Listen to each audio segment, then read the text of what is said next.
Hello and welcome to Unzi Talks, where I bring you one great book in 2 short minutes.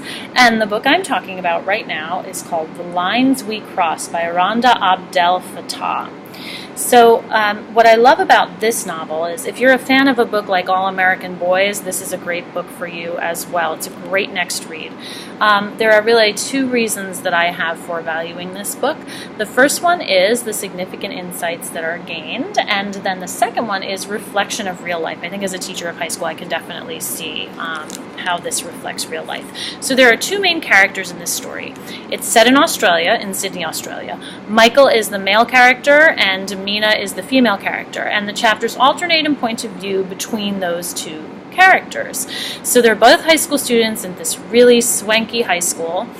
Mina is Muslim. She and her mother are refugees from Afghanistan that have lived in Australia for several years now.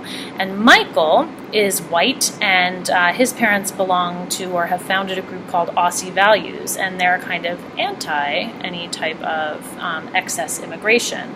So the 2 of them are in a social studies class together, and so I picked a passage here that I think would be rather interesting. One would think, and this is Michael speaking, so this is the male character speaking, one would think from the way I'm acting in my society and culture class that I've inherited my parents' passion for politics.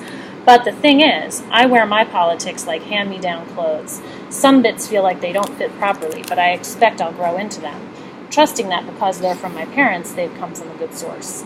Mina takes me by surprise when she finally speaks up. I managed to insult her before I've even had a chance to get to know her. I wish I had my parents' way with words. When they talk, they sound smart and convincing. I feel kind of bad that it gets personal, so when the bell rings and everybody's making their way to the front gate, I rush to catch up with her.